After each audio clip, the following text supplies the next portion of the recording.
તો મહત્વના સમાચાર મળી રહ્યા છે। નજર કરીએ મહત્વના સમાચાર પર।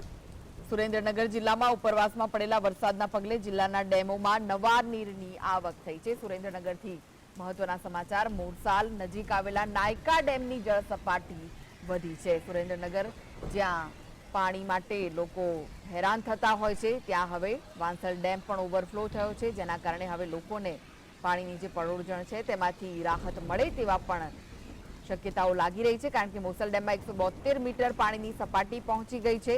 નવા નીરની ડેમોમાં આવક થઈ છે। સુરેન્દ્રનગરથી આ મહત્વના સમાચાર છે, જ્યાં ઉપરવાસમાં ભારે વરસાદ થતા જિલ્લાના ડેમમાં નવા નીરની આવક થઈ છે, એટલે કે લોકોની જે પાણીની સમસ્યા છે તેનો નિકાલ થઈ શકે તેવું લાગી રહ્યું છે। જે રીતે ભારે વરસાદ વરસ્યો છે અને ડેમોમાં નવા નીરની આવક થઈ છે, ત્યારે મોરસલા નજીક આવેલા નાયકા ડેમની જળ સપાટી વધી છે, તો વાંસલ ડેમ પણ ઓવરફ્લો થયો છે। મહત્વના સમાચાર સુરેન્દ્રનગરથી મળી રહ્યા છે, ત્યારે મોરસલ ડેમમાં 172 મીટર પાણીની સપાટી પહોંચી છે।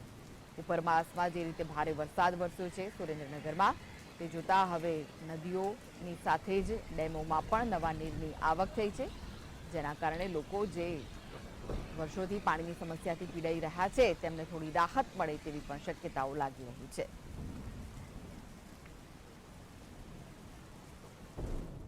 તો વધુ વિગતો માટે જોડાઈ ગયા છે સુરેન્દ્રનગરથી સંવાદદાતા ફઝલ। ફઝલ, ઉપરવાસમાં જે રીતે ભારે વરસાદ વરસ્યો અને સુરેન્દ્રનગરના જે ડેમો છે તેમાં નવા નીરની આવક થઈ રહી છે, લાગી રહ્યું છે આ વખતે કે જે સુરેન્દ્રનગર વાસીઓ પાણી વિના તડવડી રહ્યા હોય છે ઉનાળા દરમિયાન, તે હવે તેમની સમસ્યામાંથી મુક્તિ મળશે, કારણ કે નવા નીર આવ્યા છે ડેમમાં।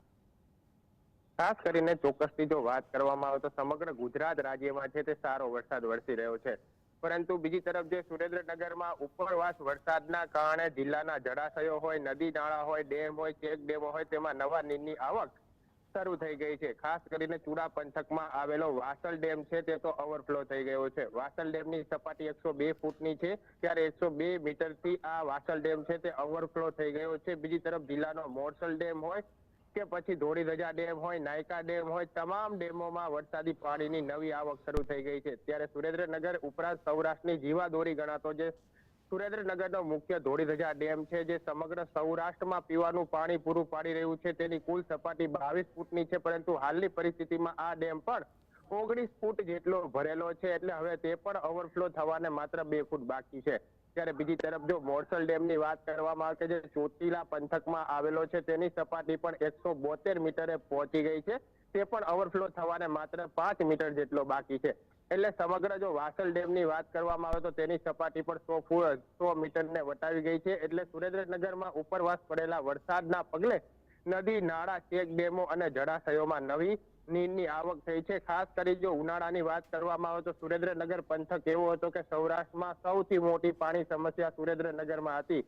ગામડાઓ ખાલી થવા લાગ્યા હતા, ચોટીલાના ગામડાના લોકોને તો જે હિજરત કરવાની નોબત સર્જાઈ હતી, પરંતુ હવે ઉપરવાસ વરસાદના કારણે તમામ જળાશયોમાં છે તે નવા નીરની આવક શરૂ થઈ છે, અને ધીમી ધારે આ જે નવા નીર છે તે ડેમોમાં ભરાઈ રહ્યા છે। એટલે ચોક્કસથી ઉનાળાના સમયમાં પણ આ નીર ઉપયોગમાં આવવાના છે। પીવાના પાણીની સમસ્યાનો અંત આવે તે પ્રકારની પરિસ્થિતિનું હાલ નિર્માણ થયું છે। ત્યારે ઉલ્લેખનીય છે કે ધોળીધજા હોય, નાયકા હોય, ફલકુ હોય, વાસલ હોય, તમામ ડેમોમાં ધીમી ધારે નવા નીર આવી રહ્યા છે। હજુ પણ વરસાદની આગાહી વ્યક્ત કરવામાં આવી છે, વરસાદ આવશે તો હજુ પણ આ ડેમો ચોક્કસથી ટૂંક જ સમયમાં ઓવરફ્લો થવાના એંધાણ વ્યક્ત કરવામાં આવી રહ્યા છે। જી જી, આભાર ફઝલ સમગ્ર માહિતી